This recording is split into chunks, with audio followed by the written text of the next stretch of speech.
Good afternoon, everybody. Thank you for joining us on this webcast, which is our annual lenders panel. I'm Dave Duffus. I'm a partner at HKA Global here in Pittsburgh, and I'm the president of the TMA Pittsburgh chapter. Before we jump into our program, I just want to take a minute to thank our TMA Pittsburgh annual sponsors. We would not be able to be here without their generosity prior to and during the pandemic. And it's only because of them that programming like this is possible. As you can see on your screen, hopefully, all their logos are displayed. Certainly, if you're interested in becoming a sponsor, we'd welcome it. Please reach out to Micah Whitfield, who is the Director of Business Development for TMA Pittsburgh, and we can get you hooked up as an annual sponsor. We have more exciting events in the future, and hopefully we'll be returning to in-person events here in the very near future, and certainly would love to have everybody join us when we can get back to that. I do want to take a minute before we jump in to welcome one of our attendees today. We have the pleasure of having Scott Stewart, the CEO of the entire Turnaround Management Association with us. Scott, we want to welcome you for joining us and thank you for being part of it today. So now I'd like to turn the program over to Dave Chambers, who's the Middle Market Relationship Manager at Wells Fargo, and who also serves with me on the TMA Pittsburgh Chapter Board of Directors. So Dave, take it away. Thanks, Dave. Thanks everyone for attending this evening. I'd like to now introduce our moderator and panelists for this evening's event. First is our moderator, Bill Price. Bill is a member at Clark Hill PNC. On our panel this evening, we have Ray Giarrusso, the Western PA Corporate Market Leader at Wells Fargo, Mike Gorman, Director of Investment Banking at Stout, and Mike Morandell, VP of Business Development at Crestmarn Business Credit. So Bill, I'll now turn the program over to you. Thank you, Dave and Dave. Appreciate TMA hosting tonight and having me participate as the moderator. I think we have a great panel this evening that I'm looking forward to hearing their thoughts. The whole purpose of the panel is once a year we get together and hear the lender's perspective on the market. And the last person that you actually want to hear from is me, because I'm not a lender and I don't have their perspective. So let's just dive right into it because it's a challenging year for every business, and lenders, as always, are an integral part of that process of our economy. So turning to Ray, Ray, just diving right into the discussion about the market, and what are the general trends you're seeing in the lending community since the beginning of COVID and now more recently? Well, let's go back to last year at this time. So, I'd say everybody scattered to the wind, right, had to work from home, and the economy was into a forced shutdown. And commercial lenders were tasked with a couple things. One, delivering the PPP program. And then secondly, just trying to support our clients. And a lot of customers at that point were doing their forecasting and seeing what they thought was going to be a longer, protracted downturn than it actually turned out to be. So a lot of companies were drawing lines of credit. They were concerned about potential covenant violations within their credit agreements. And I think they were drawing those lines of credit just to be sure that they had access to capital. And as things played out in the second quarter and early third quarter, it became apparent that we were going to have a much shorter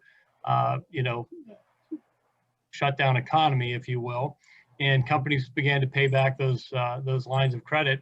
And they also took the PPP cash that they had and used that to further reduce the outstandings on lines of credit. So you went from a situation in early part of the year where there was almost a liquidity crunch to the end of the year where there's lots of liquidity, corporate liquidity, and lots of capacity to lend by lenders. So now here we are this year, we're working through forgiveness still with some of our clients, and now we are at a point where we have excess capacity to lend. So, I would say that the current environment is one that if you've got a good company with a good story, now is the right time to be approaching the market. Banks are flush with cash, investors are flush with cash, and I think it's a good time. And we're expecting really good things in the second half of the year. We feel like there's a lot of pent-up demand with capital expenditures being, put off during 2020 for obvious reasons.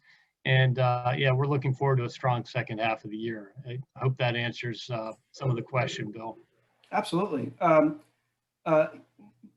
Morandell, how about you?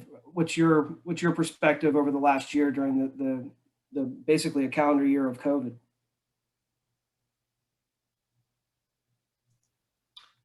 Hello, everyone. Yeah, so very similar to what Ray mentioned. So initially, all of our borrowers tapped their credit lines, pretty much maxed them out because they had no idea what was going on. They basically said, let's borrow as much as possible, and then we'll worry about it down the road. And then, obviously, Treasury came in place, supported via PPP loans, and you had less borrowing and utilization ratios. So that is something we are still experiencing. So the PPP rounds went through place, did their thing, but now it's like, we're flush with cash and we want to lend, and we're not seeing that type of demand yet.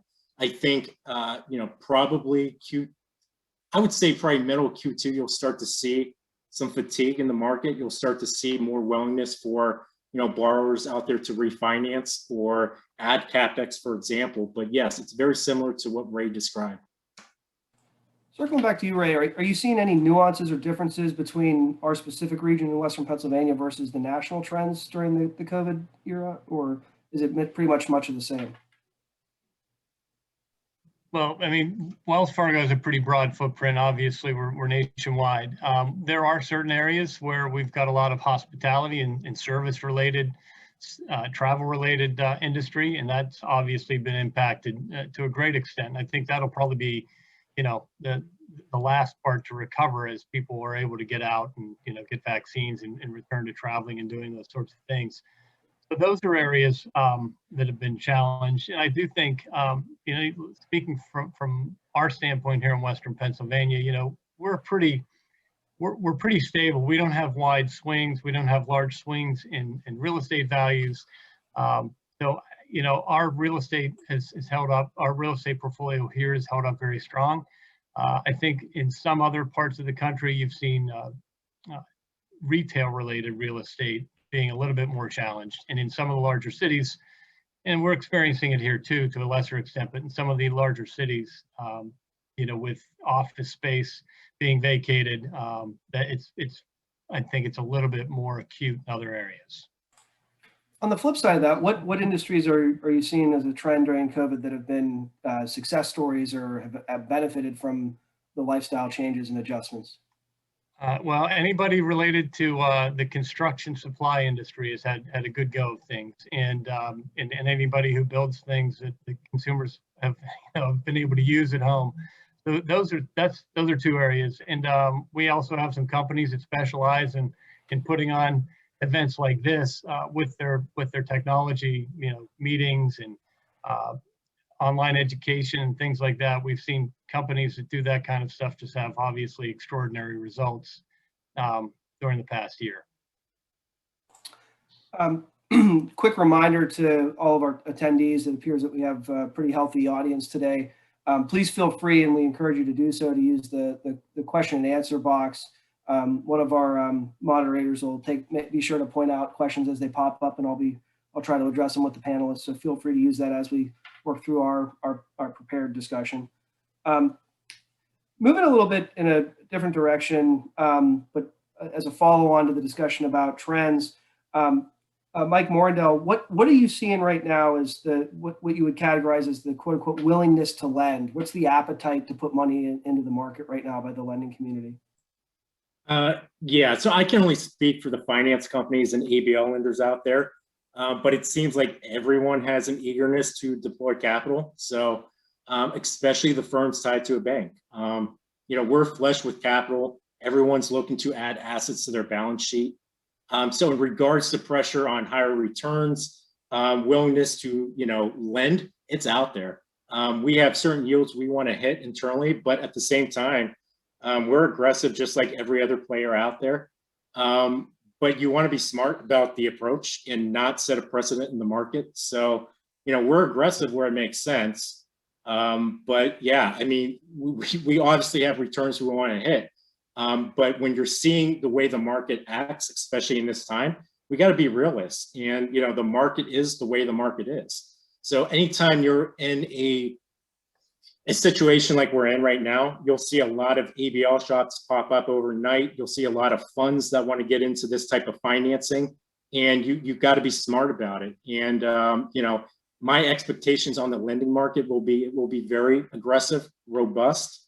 But, you know, Crestmarn, at least us, we'll continue to do what we're doing. We have the talent internally to mitigate our risks. But yeah, we're going to deliver and deploy our capital where it makes sense. And everybody else is going to do the same thing. Every lender I talk to, every bank that I talk to wants to lend money right now. It's just, you know, there's a lot of different variables out there preventing that. So I think it's going to be a very robust 2021. But at the same time, we're all going to be playing the waiting game as well, depending on what type of financing you play in.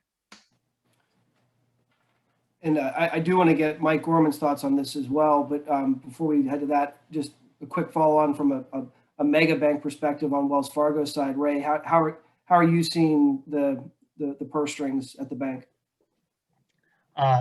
Open for business. I mean, quite frankly, we're being told to grow our balance sheet with good loans. So the purse strings are open. Yep. Mike Gorman, from a investment banking standpoint, how are things as far as trying to find money on the street for distressed situations? Well, it's an interesting question, and I'll take it kind of from both angles. The one I live and work in every day, the special situations world, and then also on the healthy M&A side. So the overall deal environment on the healthy side of things, you know, I think not just within Stout, but other organizations, it's a pretty robust market right now. I think it's twofold. One, it's some carryover from deals that just were not launched in Q3 and Q4 of last year, just given the overall environment still with kind of within COVID and also uncertainties around the election. I think a lot of those deals that were slated to go to market, again, just speaking from, you know, inside our house at Stout, they've been pushed to Q1, Q2 launches. And then there's also been a pickup in just, you know, activity overall. I think folks wanting to take advantage of, you know, a reopening of the economy in general. And, you know, if they've survived or did well over the past year, you know, perhaps not wanting to experience a situation like that again. There's a lot of companies that are looking to go to market, you know, from that healthy M&A perspective. On the special sit side, that market's still been relatively quiet, certainly within your traditional C&I type companies. You know, I think for reasons most of us on the panel and the audience know, I mean, the government stimulus, you know, accommodations made by lenders, whether banks, non-banks, you know, private credit funds, and companies and sponsor support as well. And then I'd say the last piece of that too, where it's been quiet, is you know, a lot of companies out there, I've talked with both sponsors and business owners, where the time frame in which they had to make cuts, really take a hard look at their balance sheet, their expenses, was so compressed that I think a lot of things that may have, you know, been hidden under the surface for years and may have popped up one day, those all came to a head very quickly and forced business owners to address them. So to your point on, you know, the availability of capital for deals, I agree with Ray and Mike. I mean, I have not heard anything but what they've said from conversations with lenders where, you know, everyone's looking to put money to work, whether it's lenders or sponsors. It's just a matter of finding the right type of deal out there in which to do it in. And so on the healthy M&A side, is that, would you call it healthy right now? Are you seeing some regular deal flow on the healthy side of things?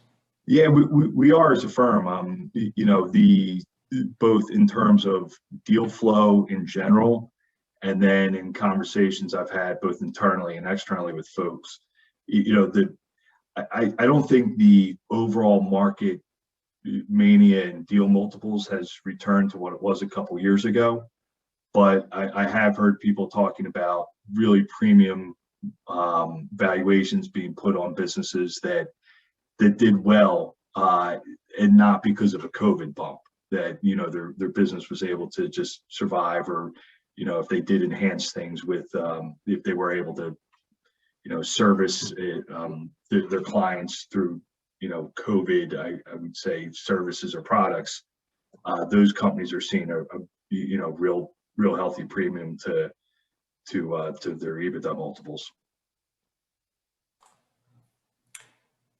So a perfect segue to a question from the audience, and I'd like to hear the thoughts from all three on this, actually. So Mike, Gorman, you can start, and we'll go back around the horn. So panelists input on what more or less from COVID economic stimulus they or their firms would have liked to have seen. So if your wish list on recalibrating the CARES Act and other forms of stimulus that flowed from it, what would you have liked to have seen more or less of from your perspective, from an investment banking perspective, lender perspective, so to speak? So from a purely self-interested perspective, I'd like to see none of it, and the system just figure out a way to work itself out in a lot more distressed deals. But since that probably would not have been a good reality overall from a lot of perspectives, that is definitely more of a tongue-in-cheek type answer. Yeah, it's an interesting one, or an interesting question. From my perspective, not being a lender, I certainly did not deal with the servicing of the applications and just kind of the stress it put those institutions and individuals under. I think for me and special situation investment bankers, I think it'll be interesting as things play out, whether it's later this year or next year, and how and when, if companies file with PPP loans on their balance sheet, how they may be addressed either through a process, an out of court process, or an in court process. So I think from my perspective, my answer to that question is not just written just yet. It's probably, remains to be seen how it kind of affects the world I live and work in. Okay. Ray, how about you? How would you have tinkered with the CARES Act? Yeah, the one part of the CARES Act that I don't think, really had the impact that the policymakers thought it would was the Main Street Lending Program, because it had so many constraints on, dividends that could be paid, executive compensation, a lot of other hooks that kind of kept that from being utilized. Hey Ray, I hate to interrupt you, but I was actually going to bring that up as a follow-on question, so I'm glad you brought it up. Could you take 30 seconds to just give some high level, because nobody used it, so I'm not sure everyone really knows what Main Street was. And I apologize, I don't remember all of the details. There were two different loans, the loan sizes that you could use, and it was up to, I want to say, $15 million in total that could be applied and borrowed. And on top of the PPP program, it just wasn't nearly as attractive. And so to go back to what Mike talked about, I do think that the PPP program was very successful. I mean, I think it did what it was intended to do. It kept people employed. It kept companies afloat. I think maybe it helped some companies that through a tough time, maybe actually helped them to have a better year than they would have in normal times. So I think maybe some of the forgiveness was too loose with that program. That'll be for historians to write, because I do think some companies got it and didn't necessarily need it. And obviously we saw that play out in the papers over time, where companies decided not to take the loans because they didn't feel like they needed them, and it should be used for smaller businesses. So yeah, it's hard to say that I would have changed everything, but I do think it had a huge impact in helping to keep the consumer economy still going. And without that, I think we would have had dark times last year. Mike Morandell, how about you? What would you have fooled Hey. around with the CARES Act? And if anybody can remember the exact details of the MSLP program, have at it. But like we didn't have No one anything. remembers. No, it was think- it was legislate. It was another moment of legislation drafted that nobody read twice. They looked Right. at it and said nope. I don't know anybody used it. Everybody did a big Control-Alt-Delete. When they saw it didn't apply to them, they just were done. But to get back to your original question, Bill, I agree with Mike Gorman from a self-interest perspective. Yeah, I would like to see no PPP stimulus, but at the same time, I understand the ramifications that would have on society. So that being said, if I had a crystal ball, and hindsight's 2020, I would have liked to see it more targeted. There were a bunch of companies that did not need it. They got it with the stipulations that they don't really have to pay this back, to the point that it's almost like every deal that I see, they're baking in the forgiveness in their cash flow forecast. So I would have liked to see it more targeted, but at the same time, I'm a realist because, when this whole COVID thing happened, the government had 2 weeks to come up with something and throw it out there. So I understand, the problems with PPP. Honestly, I don't think you could have changed it any other way. You just throw it out there and worry about it later, which isn't the best solution, but I don't think there was an alternative, right? So from a macroeconomic perspective, I think there'll be some ramifications down the road. But from a lending perspective, it clogged the pipes a little bit for sure. And, those pipes are still clogged up. So I think as the government kind of eases off, you'll kind of see the dust settle and we can get back to organic lending. But yeah, that's just my 2 cents. Useful. We have another question in the Q&A box that I'll run through real quickly for the audience. In the growing focus on the phenomenon known as zombie companies, where fundamentals warranting their continuance defies logic, but many are receiving money with lots of liquidity out there, is this a new investment vehicle and can it prop up companies deep in distress? So I'll pose that to whomever on the panel wants to start with it, and we can roundtable it from there. So I'm happy to take a swing at that. I think that's Great. a good question. So yeah, everybody knows the term what a zombie company is. Obviously, you've always had a certain percentage of that in our economy. That's how it works. That's why I'm in asset-based lending. We're always get finance companies that can't get traditional forms of financing, or they may be in industries that are just laggards. They're not growing to the extent that they did maybe 10, 20, 30 years ago. That being said, with the PPP stimulus and the amount of liquidity out there, yeah, there's a bunch of companies that are kind of propped up right now that I would deem or classify as zombie companies. And I think that is a niche area that people like me, we're gonna focus on, and we're gonna expand on top of that. So it'll be a good lending opportunity for sure. But yeah, I think you're definitely gonna see a bunch more zombie companies out there that would not have survived from a commercial and industrial basis, but because of PPP. So there's a marketplace for it.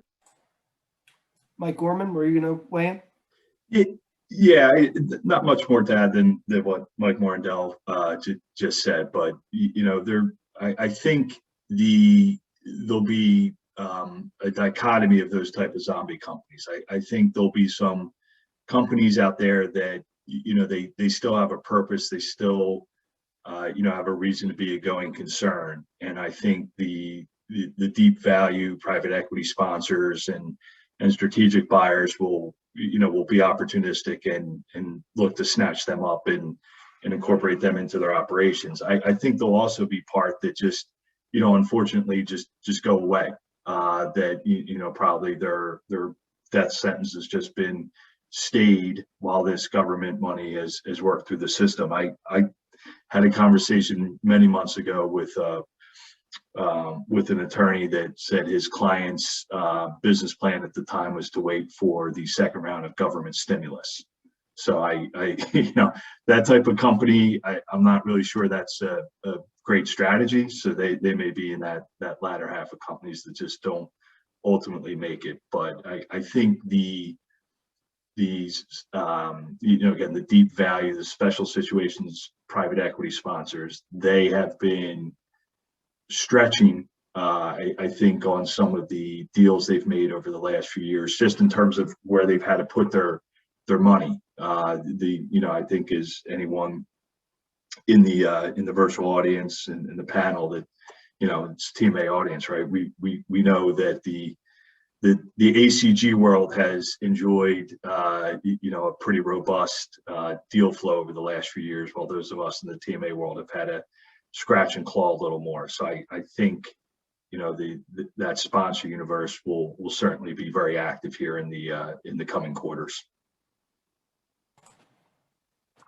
Ray, did you want to add anything to that topic before we move to the next subject? I would say, most of those transactions are, asset-based, and we have a group that does a really good job at that. We try to be selective and work with companies whose products have a place, and they're maybe leaders in their industry.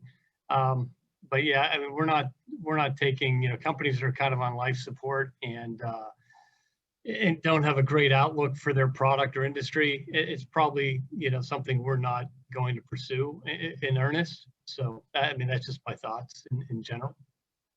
Okay. So moving to, maybe a little bit more of a granular level on, just generally, how are the banking customers doing? What, the current state of affairs, is it generally healthy? And I know it's similar to the trends question, but, what are you seeing from your clientele, and, what's the climate between you and your existing customers as opposed to seeking out growth? In our market here in Pittsburgh, our portfolio of clients held up remarkably well. A lot of, somebody touched on it earlier when they talked about some of these companies took this as an opportunity. It almost made them take a deep look at some of their expenses and the structure of how they're actually doing business. I think some companies will actually come out of this stronger than they went in. And that's companies who took PPP and some who didn't. But I do think that, we're seeing companies emerge out of this in pretty good health. I hope I'm answering your question there, Bill. I think that, there are challenging areas, like I said, investor real estate, where it's mostly retail, where there's been tenants that have gone under. Obviously, the restaurant sector is challenged right now, and that has a downstream effect or upstream effect, I guess, on the landlords that hold those spaces. So, those are still some areas where we'll wait and see, because I think, the PPP money kind of helped to keep those segments afloat. And now you're seeing a lot of, restaurants and small businesses that have just decided not to reopen. And that'll start to have its impact on some of the landlords, I think, as we move ahead. Yeah, shifting a little bit towards the discussions of restructuring and enforcement. Just Mike Morandell, what's the general philosophy that you've seen from the lending community? We've seen the outcome where there's been deferments, amendments, and there's been a lot of work to do that. Can you just talk a little bit about philosophically where the lenders are over the last year and where they are now, as to from a philosophical standpoint? Are they getting closer to taking action? Is there still a wait and see approach as to when the economy fully reopens? Just give a little bit of a perspective there. Sure. So, that's a tough one to answer. Last year, for example, I'll give you just market intelligence and perspective that I gathered, because, I'm a lender on a nationwide platform. So I reach out to all sorts of different lenders all across the states, just figure out, all right, are you lending? Let's talk with the workout people. Are they stacking sandbags? Are they getting ready for a flood? What's going on here? And I got to tell you, last year they were all busy. The workout people, they're busy reviewing their portfolio, but they were not in the mindset of kicking out their borrowers. This is not, everybody thought this was going to be like 2008 when, the market crashed and all the regional and nationwide commercial banks started pushing their clients out the door. That did not happen. So the perspective from these workout directors at various banks is like, hey, listen, we're monitoring our portfolio, we're keeping an eye on it. The government came in to prop up everything, so that helps. And also, we don't want negative PR, kicking out COVID customers because of something that they didn't do. This did not happen because of negative responses to a business cycle. Maybe they made a bad mistake or something. No, this happened out of the blue. So they took a wait and see approach, monitored their portfolios with the expectations that towards the end of 2020 you'd see more workout opportunities, and that did not come to fruition because again more stimulus came in. And clients were just not, they were expecting forbearances. So to give you an outlook of 2021, for example, it's very tough. My gut tells me that towards the end of Q2, Q3, we'll see more lender fatigue. I think as we open society back up, I think people will start to see the dust settle and see who survived, who didn't. And I think, you'll also see the government relax a little bit to the point that banks will now reconvene, they'll look at their portfolios, and they'll start making strategic decisions to, place this debt somewhere else. And that's where I'll come into play. But it's really hard to give you a perspective just because I think everybody was off. Again, you talk with everybody and everybody had the same consensus that, we were going to see more opportunities, and that did not happen. So to give you a specific guideline to 2021, it's hard, but, I think in the middle of the year, we'll see more opportunities. Don't get me wrong, the lending cycle works fine. It's still out there. It's just, we're not seeing the glut of distressed assets like we thought we would see. So it's really hard to say, but, I think let's do a wait and see approach, and maybe the middle of the summer we'll start to see more exit opportunities, if that answers your question. And I'll just jump onto that too, to what Mike just said. We did not send hardly any clients to workout. I don't think we sent one to workout this year. So again, there was a belief, everybody had their eyes open with what was going on in the market. Nobody was of the mindset to be tough on those clients that may have had their revenue stopped for a couple of months. And a lot of that has to do, and most large commercial lenders kind of feel the same way. You go through a long effort to get to know a prospect and bring them into the bank. You want it to be a relationship. You're comfortable with the management team, so that when there are hiccups like this, you just kind of trust that the management is going to get it right. And that way, if you are doing business with people who are good at running their companies, you tend to ride things out during the tough times, and that's the approach that we're taking right now. So we have a question from the audience. When will we see a pickup on the special asset side? And do you predict that any industries will be hit unexpectedly hard aside from maybe the obvious, like hospitality and investor real estate? Mike Gorman, why don't you take a crack at that first, and then we'll see if there's other thoughts from the panel. I wish I knew. I have the same question. But I think, and Ray just articulated it pretty well. I think where, on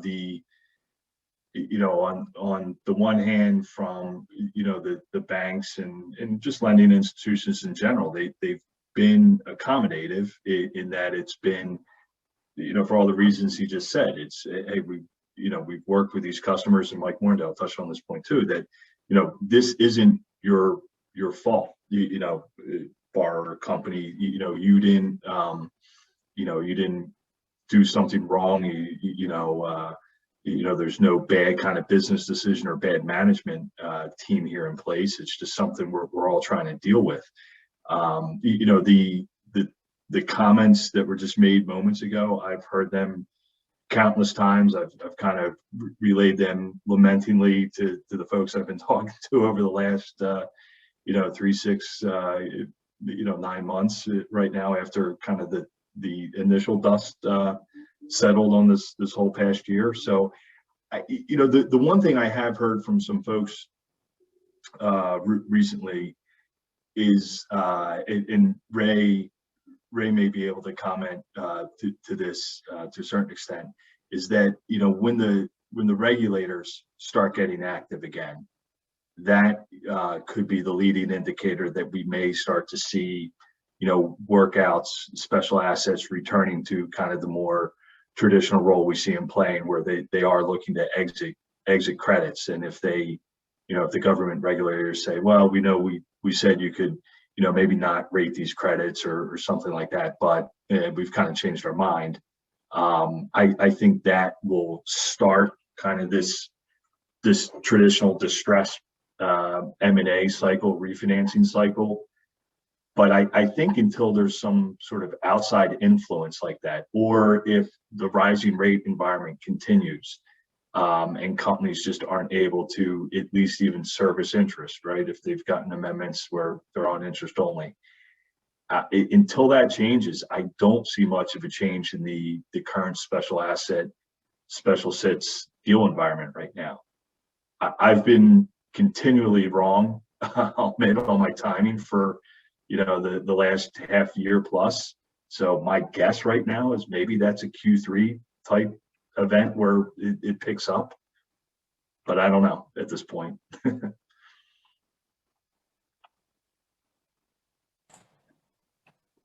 Yeah, I can jump in a little bit here too and add some color.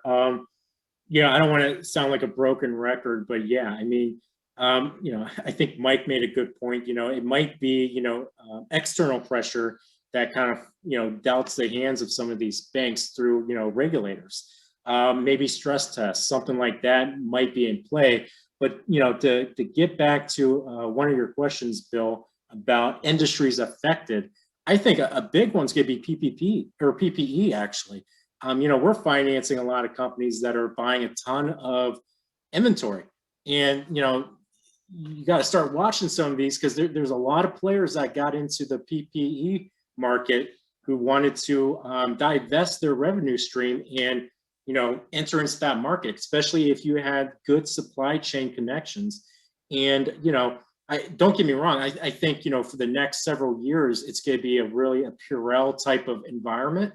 That's not going away, but you do see a lot of companies getting into it, and you're seeing a very populated market, if that makes sense. So I would definitely keep my eye on that industry for sure. There's going to be other industries that are going to be affected as well, but that one really comes top to mind. That's an interesting point, kind of a quick bubble to burst, so to speak. Mike Gorman, did you have something to add? Yeah, just something real quick. I've in discussions with folks, I've said, I don't think, things will get bad until they get good. And what I mean by that is that I think until we're at a point, and it seems to be coming soon, thankfully, where enough folks are vaccinated. Most folks in major metropolitan areas are either allowed, encouraged, or told to go back into offices and work.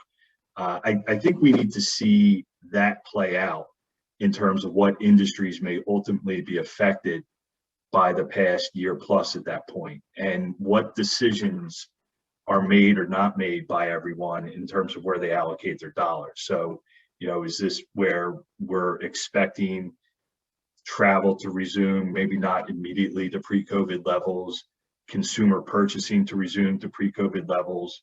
But if that doesn't take place because behavior's changed, and not just individual day-to-day behavior in terms of health aspects, but spending behavior, if that behavior's dramatically changed by folks, then where are those industries outside of the two identified in the question, where's that fallout? And apologies for making the comments with that, I have a specific answer, but I'm not sure. I don't know if that's major consumer discretionary goods or if it's still more in travel and leisure.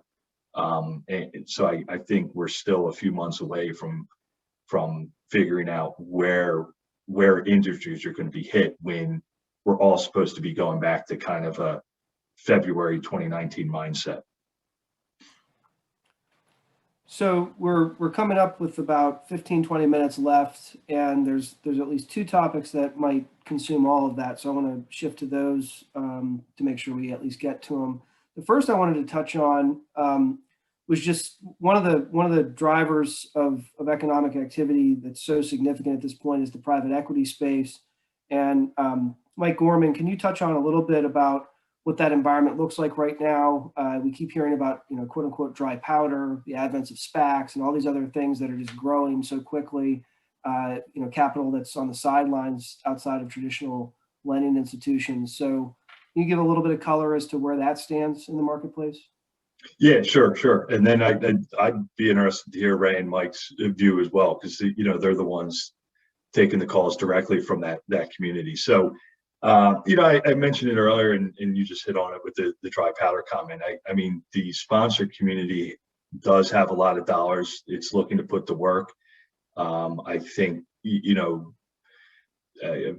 depending on the vintage fund too, I think we could see some very aggressive,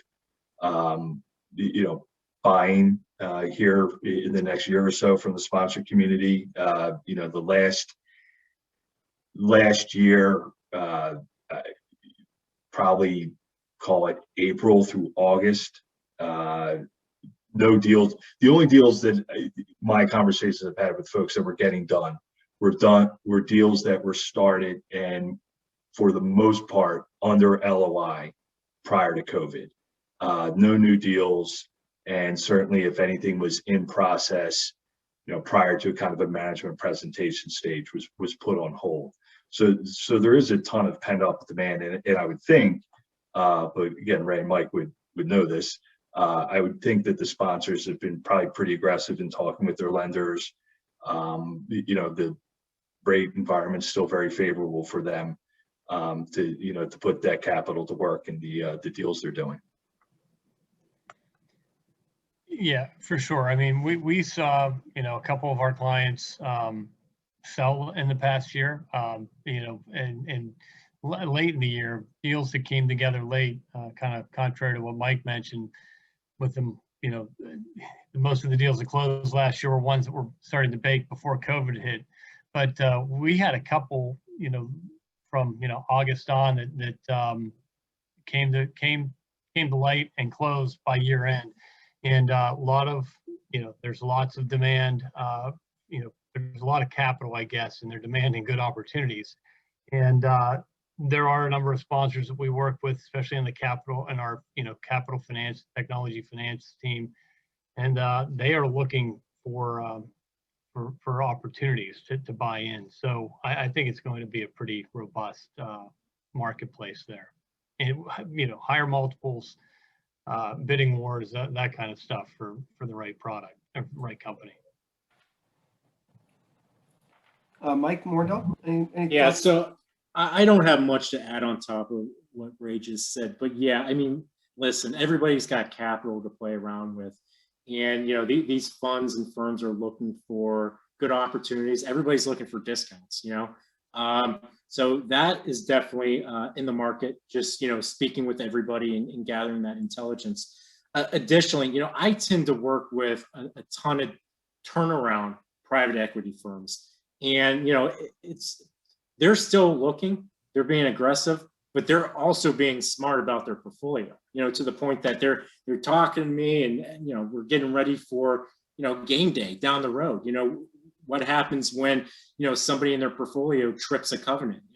Are they going to be ready? Because everybody knows PE firms, it's all about strategy and making sure that they got a backup plan for their portfolio. So that being said, yeah, plenty of cash. There's opportunities out there that they're looking for, but they're also looking for discounts, like always.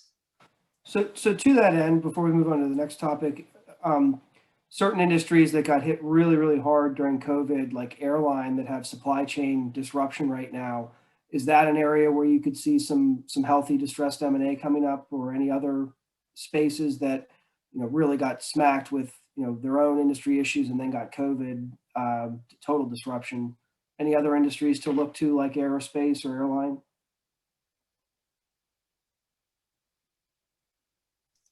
Is that for me? I'll take that one. Anyway.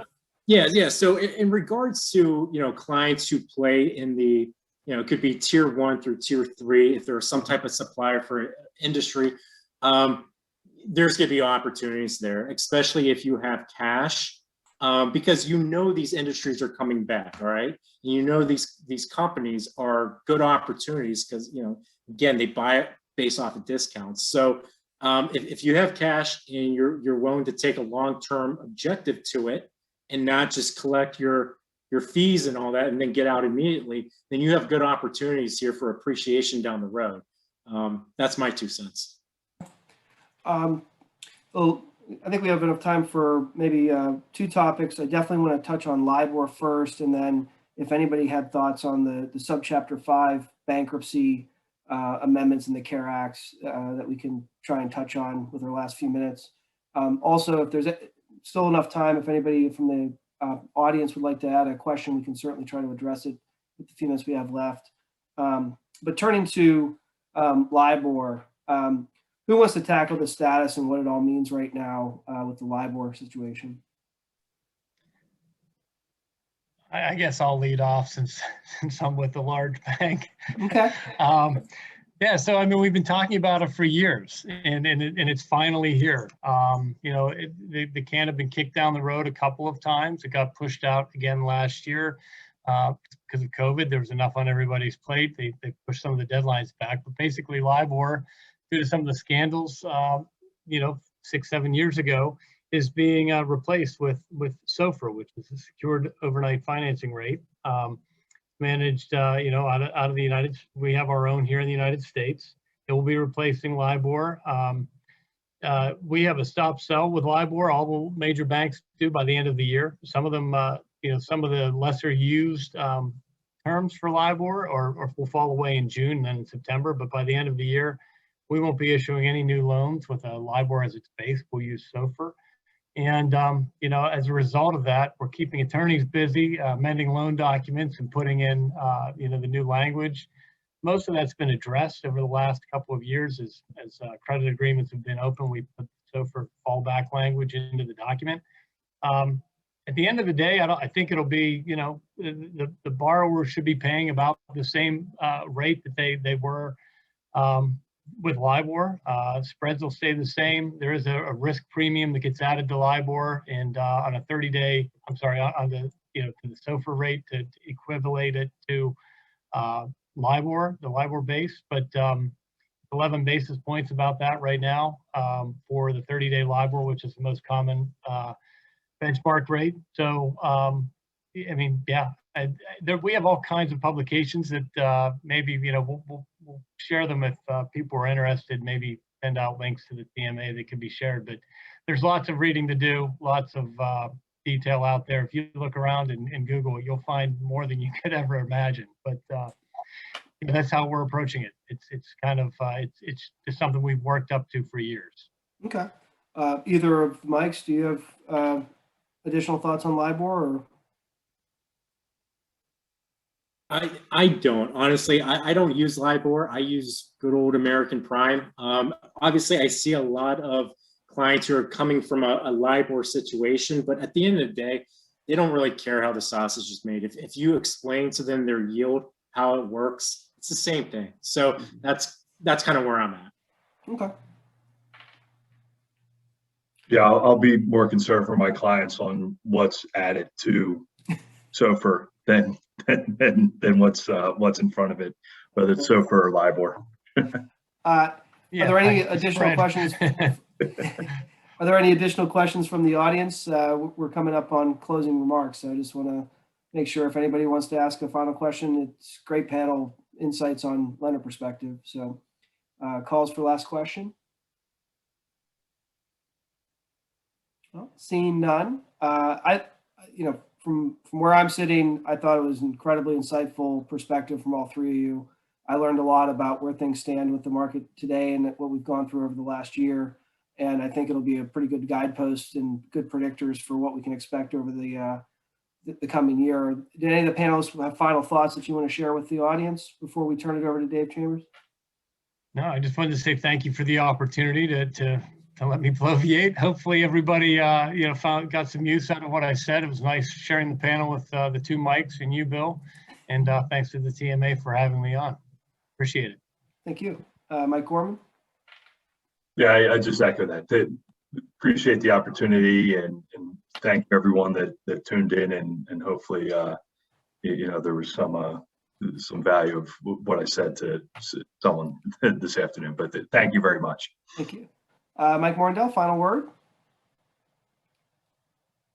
You got to unmute. Sorry, I'm muted. So thanks for having me. This was awesome. It's an honor. So it was great to see everybody and just, give my 2 cents on everything. Well, thanks to all the panelists, and I'll turn it over to Dave Chambers to wrap it up for us. All right, thank you, Bill, and I'd like to thank you for moderating tonight. I think this was an excellent program, and I hope everyone got a lot out of it. Next, I'd like to thank the panelists. This wouldn't be possible without their market insights. Additionally, as we can perfect timing, I'd like to thank the sponsors who this really wouldn't be possible with. Thanks everyone for attending today. Following this meeting, a survey link will be emailed to you.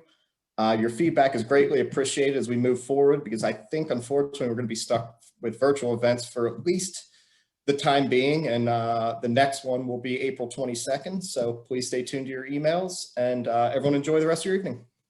Thanks again.